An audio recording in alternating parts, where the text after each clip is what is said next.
Welcome to the Old Time Radio Westerns. I'm your host, Andrew Rhines, and let's get into this episode. This episode is going to be Challenge of the Yukon. Original air date is February 27th, 1950, and the title is Guardian for Jimmy. Let's get into it, and I hope you enjoy.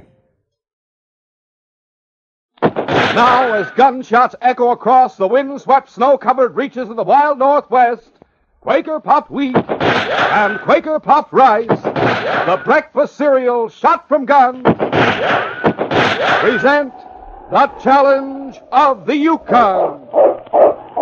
It's Yukon King, swiftest and strongest lead dog of the Northwest, blazing the trail for Sergeant Preston of the Northwest Mounted Police in his relentless pursuit of lawbreakers. On King! On, you Huskies! Gold discovered in the Yukon. A stampede to the Klondike in the wild race for riches. Back to the days of the gold rush. With Quaker Puffed Wheat and Quaker Puffed Rice, bringing you the adventures of Sergeant Preston and his wonder dog, Yukon King, as they meet the Challenge of the Yukon.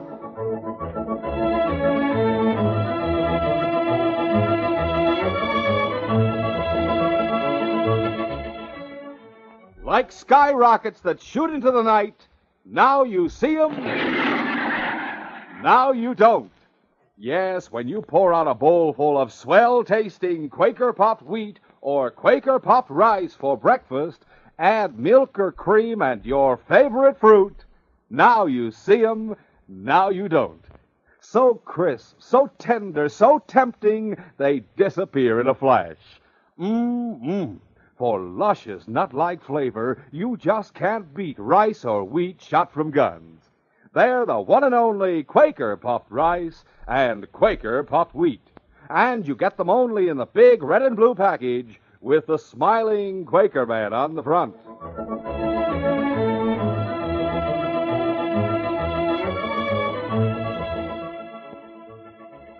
When Smoky Bates arrived in the Yukon following the first big rush for Klondike gold, he called at the barracks of the Northwest Mounted Police to inquire about a friend he had known in the States.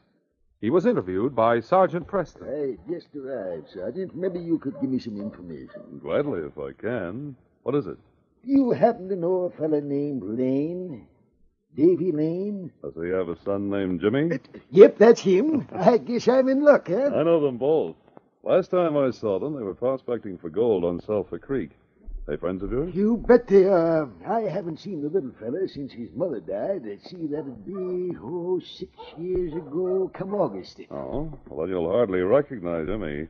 He's a fine boy. He and my dog King are good friends. I can see how any boy would like a fine dog like yours. You won't find a better dog in the Yukon.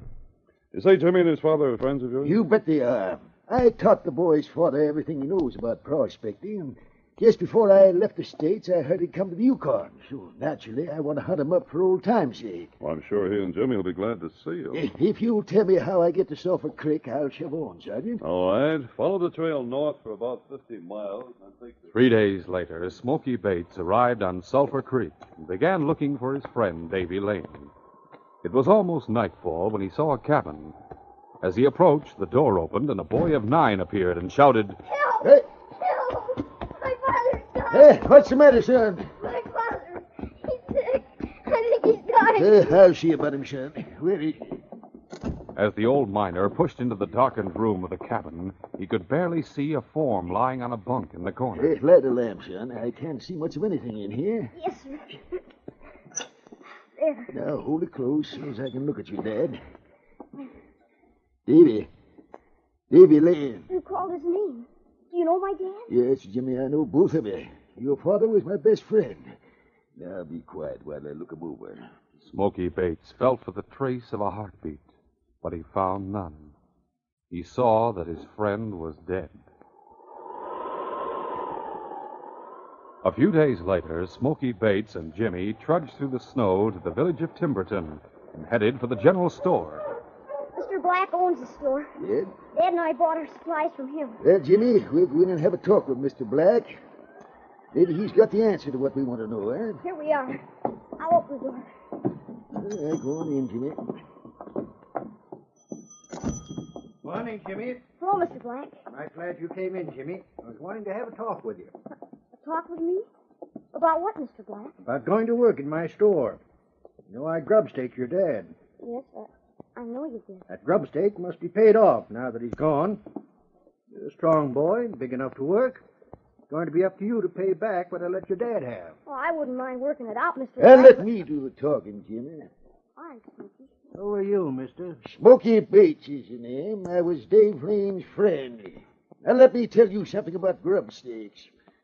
Not that you don't know already. What do you mean? A grubstake's not a loan, it's a gamble.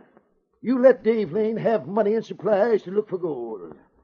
It was agreed that if he found it, you'd both share 50-50. If he didn't find it, you'd lose the grubstake and Dave would be out his time and effort.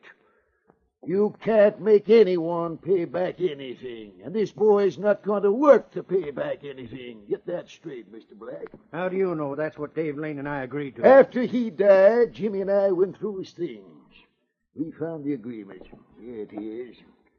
That's what we came here to talk to you about. I won't talk to you about anything. I think you will.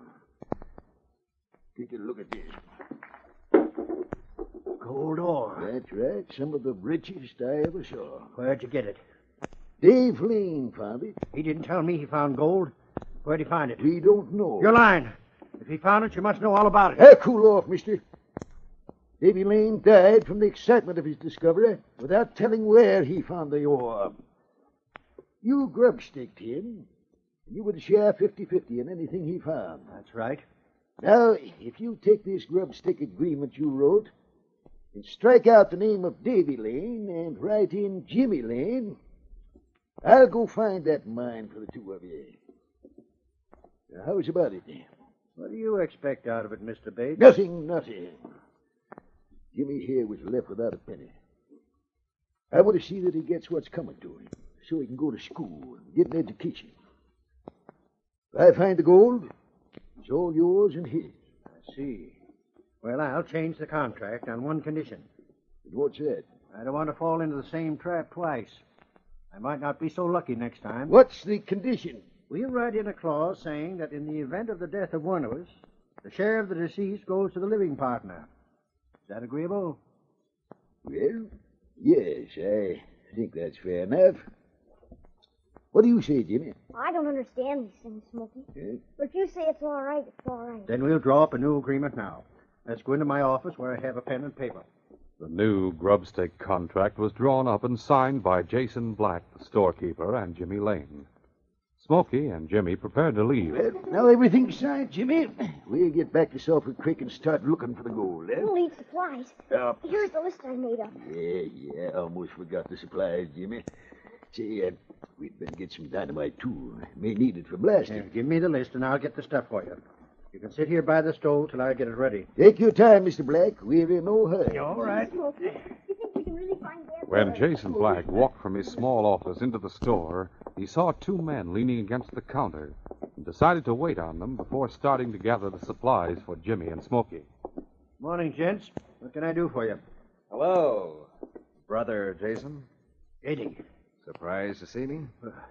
where'd you come from? I thought You thought I was in jail. Well, I'm not anymore. Jason, meet a friend of mine, Joe Fox. Howdy, Jason. Eddie told me about his brother. Yeah? Eddie, why did you come here? Law's looking for me and Joe. I figured you'd hide us for a spell. Eddie, I'll give you money, but I can't have you hanging around here. We don't need money. We need a place to stay, and this is it. We're staying whether you like it or not. And if you try any funny stuff, like tipping off the Mounties, I'll put a bullet through you. We're not joking, Jason. Second thought, I guess you can stay. Just came to me. Maybe I can make use of you. Make use of us? How do you mean? Never mind. I'll explain when the time comes. Now, the two of you get upstairs and keep out of sight. There's a stairway right over there. In the days that followed, old Smoky Bates and Jimmy Lane searched diligently along Sulphur Creek for the source of the gold Jimmy's father had found. As time dragged on, the search became more and more discouraging, until the day they found a miner's pick lying on the ground. It's Dad's. I'd know it anywhere. Yep, he must have left it here when he found the gold. Let's start looking around, Smoky. Yep. Within 5 minutes, old Smoky saw marks of the pick on a rock ledge. And then he found the rich vein of ore. This is it, Jimmy. We found it. Whoopee! We're rich, Smoky. We're rich. Yep. I knew you could do it. The old miner and boy were unaware that they were being watched by Eddie Black, brother of the storekeeper, and his companion, Joe Fox, who were a short distance away. Eddie, looks like they found it. That's all we want to know, Joe. What do we do now? Go down there and shoot him? No, that'd be plain murder. We've got to make it look like an accident. How can we do that? Our cabin's up the valley a mile or so. Come on, Joe. I'll show you how to get rid of him so it will look accidental. Eddie and Joe found the cabin unlocked, and on entering it, Eddie began a search that soon disclosed what he wanted. It was dynamite, percussion caps, and a coil of fuse. As Joe Fox watched him, Eddie tied several sticks of dynamite into a bundle and fixed a percussion cap and fuse. Then he said, Now, we'll lift this floorboard that lays under the stove. Are you going to put the dynamite under it? Yeah, where it'll be out of sight. Now, I take the fuse, run it up under the leg of the stove where it won't be seen. Wait, I'm beginning to understand. There. No one can see it now. And I'll stick the end of the fuse up through the ash hopper of the stove like this. Hey, better make sure there's no live coals in there. That fuse will catch fire. Fire's out. No danger now.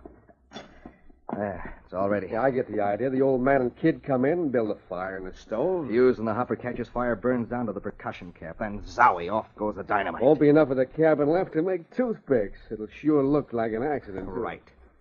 Well, let's clear out of here, Joe. Head back to town. My brother can't say we didn't take care of his dirty linen now. The old man and the kid out of the way, that gold mine goes to him. Hey, what's that? A dog. Someone's coming. Easy now, Joe. It's not the old miner and the kid. They don't have a dog. But it's someone. Take it easy. Don't act suspicious. I'll get rid of him. Eddie and Joe had no time to look out the window to see who was coming. Almost instantly, the door opened. A Mountie. Sergeant Preston stood silhouetted in the light. Good morning. I expected to find friends of mine here. Friends? Oh, you mean Smoky Bates and the Lane Kid. Yes. Where are they?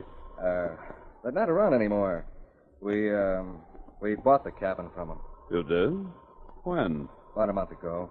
Right after the kid's father died. We haven't seen him since. I see. Well, perhaps I can learn their whereabouts from the storekeeper in Timberton. Yeah, maybe so. Goodbye. Bye. Sergeant Preston had recognized the two men as wanted criminals. But while he talked to them, he saw that both kept their hands in the pockets of their parkas. He knew that each had a gun leveled at him, and that if he showed the slightest recognition, he would be killed. He pretended to believe their story and turned toward the door. The instant Preston turned his back, Eddie Black took the gun from his pocket and started to raise it to aiming level. Sergeant Preston heard the great dog King snarl a warning, and with the agility of a mountain cat, he sprang aside as the shot rang out. You missed him. Get him, Joe. Get him. Sergeant Preston jerked his gun from the holster. King lunged at Eddie Black, knocking the outlaw off balance. But Joe Fox moved in, swinging the butt of his revolver at Sergeant Preston's head. The Mountie ducked, and with his free left hand, sent his fist smashing into the face of Fox, who fell sprawling, his gun clattering across the floor. Get this blood away. Get him away. Hold him, King. Joe Fox tried to scramble to his feet and regain the gun, but the Mountie was faster. Picking it up, he whirled and shouted, Get your hands up. I quit. Get this dog on. Don't shoot, I quit. On, King. Convoy.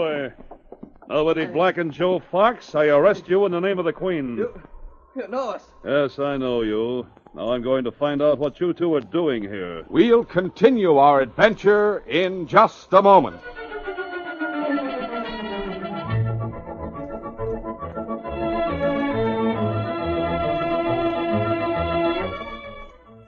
Everyone loves Quaker puffed rice and Quaker puffed wheat.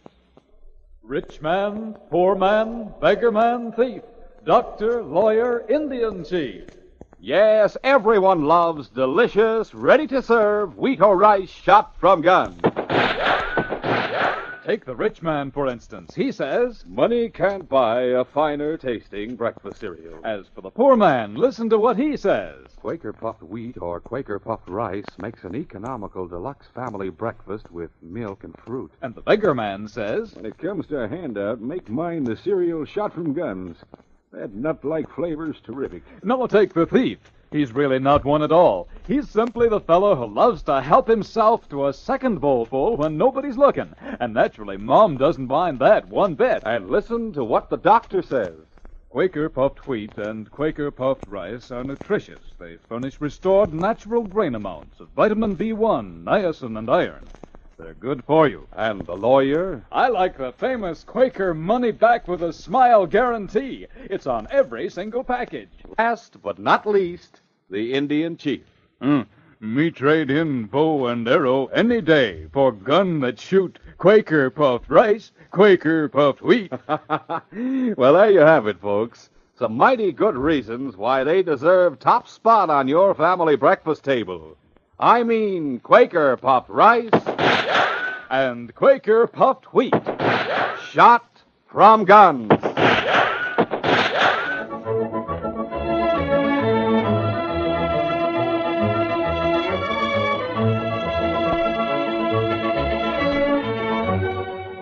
Now to continue. Though completely surprised to see Eddie Black and Joe Fox, both of whom were wanted by the law, Sergeant Preston took advantage of the surprise he had caused. After he disarmed them, Eddie Black said, Who told you where to find us? What makes you think anyone told me? You needn't stall with us. I know who did it. It was Eddie's brother. Shut up, Joe. I didn't trust him from the first time I saw him. I knew he'd have the law on us. Shut up, you fool. Monty's got us. There's nothing we can do about it. Well, Monty, let's shove off. No sense in hanging around here arguing. Not so fast, Eddie. What were you and Joe doing here? We came to see Smoky Bates. That's the truth of it. Where is he? I don't know. He wasn't here when we arrived. He and Joe were getting ready to leave when you came. What'd you come here to see him about? Nothing important. Anyway, now that you've arrested us, it's not important. I'm not so sure you're telling the truth. I think I'll have Smoky take a look at you. Maybe he can explain what you came for. Watch them, King. What are you going to do, Monty? Build a fire in the stove? What? Build a fire? What for? We're not cold. Smoky Bates must be prospecting somewhere in the valley. If he sees smoke coming from his cabin, he'll come back to investigate. Or maybe we can find him ourselves. Hold in here. I'll just touch a match to the stove, and I'll tie you two. If the smoke doesn't bring him, I'll go and look for him. But Get over there, both of you. Stand in that corner. Watch him, King, so they can't jump me while I build this fire. As Sergeant Preston prepared to light the fire, the prisoners exchanged glances. They knew that soon after the fire was started, there would be a devastating blast. Fear gripped the outlaws as the Mountie struck a match. The fire was going. There. As the Mountie got to his feet, a puff of smoke came from the ash hopper. The fuse to the dynamite was burning. What's the matter, King? Sergeant Preston didn't realize what was happening, but Yukon King had smelled the acrid fumes of powder before. He forgot the prisoners. In a great bound, he leaped at the stove, and his great white fangs tore at the iron leg with a viciousness that amazed Sergeant Preston. King, what's the matter with you fellows? Run, Joe, run! Get out, Eddie. We'll all be killed. Stop! Hold her, I'll fire! As Eddie and Joe bolted for the door, Preston whipped out his 6-gun. But before he could pull the trigger, the great dog King threw all of his weight against him in an effort to force him to the door in safety. King, down, King! What's the matter, boy? You let him get away. Then Preston saw a thin stream of blue smoke curling out from under the leg of the stove and caught the scent of burning powder. Outside, boy!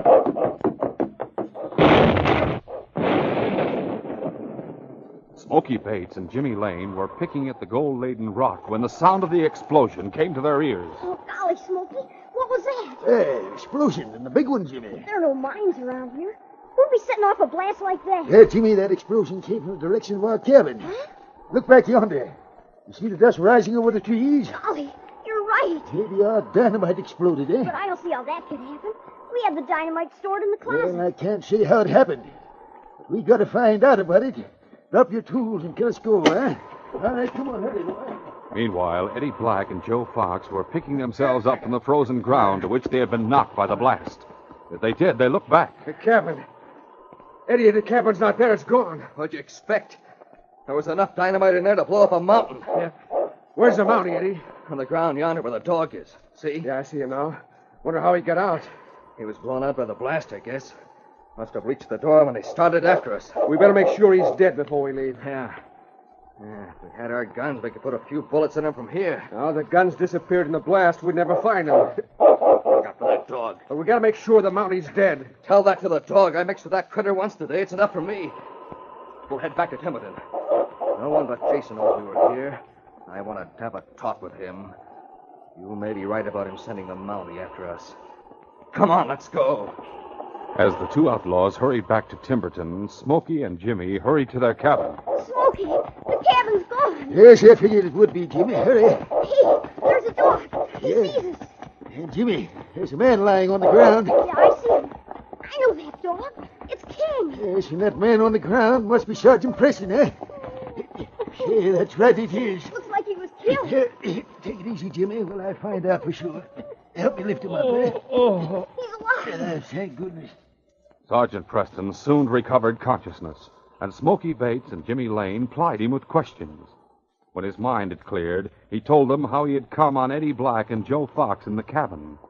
And then he asked, Why would they want to kill you, Smoky? I don't know. I never saw him in my life. Neither did I. Who are they, Sergeant Preston? Outlaws, Jimmy. They broke out of prison recently, and we've been looking for them. They knew the dynamite was in your cabin. They tried to persuade me not to build a fire in the stove, and they ran from the cabin at their first opportunity. It sure mystifies me. I don't have an enemy in the world. Do you know a man named Black? You mean in Timberton? Yes. Well, Jason Black is the storekeeper there. That's right, Sergeant. Why? He's Eddie Black's brother. His brother. Yes, I guess that's the brother Eddie was speaking about. I thought the brother had tipped me off where to find them. That means Jason Black knew they were here. Yes. Now I get it. Yes, sir, I see it all now. See what? Jason Black's Jimmy's grubstaker. If he killed Jimmy, and me, of course, the mine would belong to him. What is this? Well, it's this way. Jason Black threw up a grubstaker. When Eddie and Joe reached the village, they took great care to see that no one observed them as they entered the rear door that opened into the office of Jason Black's store. Quietly, Eddie shut the door behind them. He's out front. Now we can get a couple of guns before we call him in. How'll we do that? He keeps them in his desk here. I saw some the other night. Yeah, 3 of them there. Give me one. Where? Make sure it's loaded. All right. Eddie Black gave one gun to Joe Fox and pocketed another for himself. Then he took the third gun, emptied its chamber, and replaced it in the drawer. Now, if that brother of mine did try to double-cross us, I think you'll tip his hand. Call him in here. Yeah. Jason? Oh, Jason. Yeah? Eddie wants to talk to you. When the storekeeper entered the office, he sensed that something was wrong. What's wrong? The old man and the kid found the mine today. You found it? Where? West of their cabin, about a mile up Sulphur Creek. Did you take care of them? Yeah. Just like you suggested I do it. To make it look like an accident. Good. Of course, I'll have to wait for proof that you did it before I carry out the agreement. Someone will report it soon. We don't want to wait. We want our money right now. That's right, Jason. There's a Mountie in the woods, and we saw him. And we're clearing out now, so give us our cash. I see. Well, let me get the keys to my safe. Where are they? In the desk here. Right here. Stand where you are. What? Hey, what's the idea of drawing on us, Jason? Pulling a gun on your own brother. It's a double cross like I suspected. You don't think I'm fool enough to let you two live? You'd bleed me for the rest of my life. If both of you dead, that gold in Sulphur Creek will be mine. All mine. I outguessed you, Jason. What do you mean? I emptied that gun before Joe called you in here. You lied. Pull the trigger, see if I lied. It's not loaded. No, but this one is. Oh! A double crosser, he got what was coming to him. Go in the store. Lock the front door while I go through the safe. Wait. Someone just came in the front door of the store. Let's see who it is. Holy smoke, it's the Mountie. Get your hands up. Catch a gun, Joe. Before either man could shoot, Preston dropped to the floor. Shoot, Joe! And ducked behind the bulletproof log counter that ran along the east wall. While Joe and Eddie fired from the protection of the little office, the Mountie crept forward, crouching. Our bullets won't go through those logs. He's getting closer all the time. A couple of seconds and he'll be near enough to fire right into this office. My gun's empty. That's my last shot. We gotta get away. Come on. Back door's unlocked, Joe. Let's run while we got the chance. Hey, look, there's Smokey in the dog. Yeah. Take care of the dog, Eddie. I've got the old man. Oh, Jimmy, get back. Sergeant Preston moved into the fray, his fists swinging, and Joe and Eddie soon realized for the second time that day that the Mountie was more than a match. Eddie was the first to go down under the sledgehammer blows of the Mountie, and a smash to the chin of Joe Fox sent him sprawling backward over his pal. Had enough? You win, Mountie. Easy, King. Easy, boy. Now get to your feet and keep your hands up. Yeah. Hey, look, Sergeant. Murder's been done here. It's Jason Black. Yes, Jimmy, I was afraid he'd been murdered when I heard the shot. It's evident these two did it, and I know why. He tried to double-cross us, but he didn't get away with it. And neither will you. I arrest the two of you for murder in the name of the Queen. Later that day, Sergeant Preston went through the personal effects of Jason Black and found his copy of the grubstake agreement he had drawn up with Jimmy. He handed it to the boy. When Jason Black drew this contract, Jimmy, he planned that you should be the first to die. Now, Jimmy, the gold mine is yours. All yours by the terms of that contract. Golly, Smoky. I don't know what to do with a gold mine. You can have it if you want it. After all, you found it. Oh, Jimmy, the mine's yours. Say, but maybe you need a good manager to run it for you. You know, I'd like that job. Golly, will you really be my manager? You bet I will. Fact is, Jimmy, that was all arranged before today.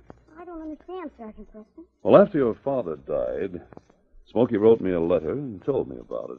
He said he'd like to be appointed your legal guardian. That's right, Jimmy. The judge and Dawson took care of it. That's why King and I came up here today, to tell you that until you're 21, Jimmy, Smokey Bates will take care of you. Oh, golly, that's like being my father, isn't it? Yes, Jimmy, it's about the same. And I'll try to be as good a man as your dad always was. Yes, King, this case is closed.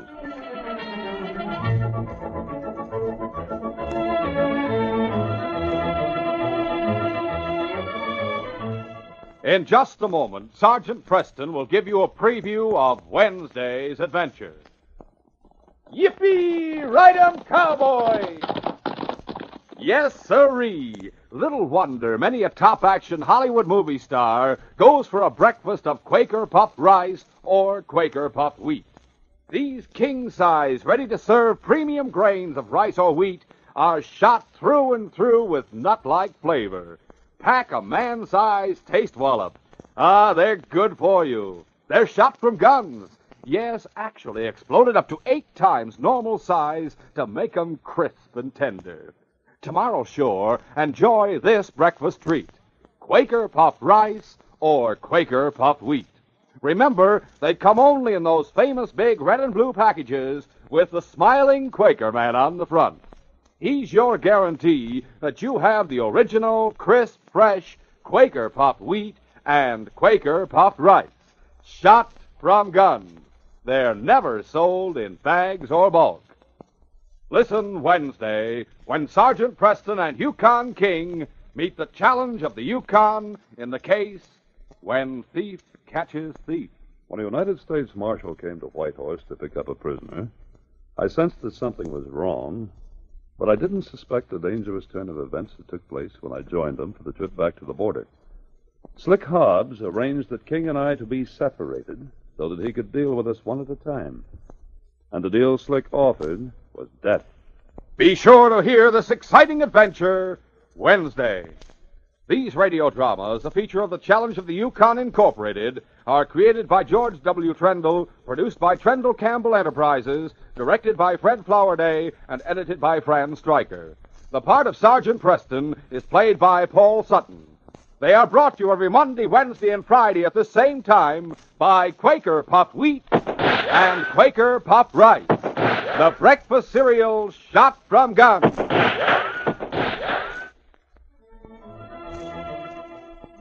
Your best bet for hot breakfast is Quaker Oats.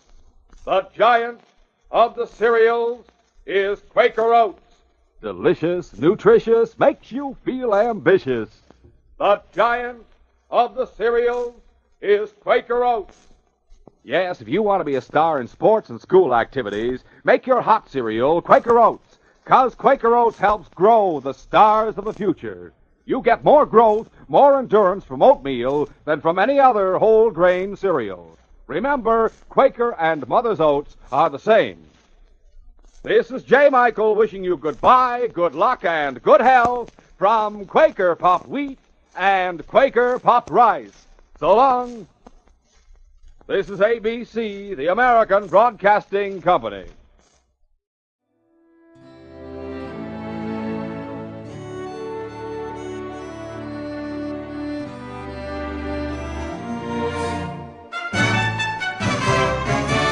This has been a presentation of OTRWesterns.com, and we hope you enjoyed. Please take some time to like and rate our shows in your favorite podcast application. Follow us on Facebook by going to OTRWesterns.com/Facebook. Join in the conversation by going to OTRWesterns.com/Discord.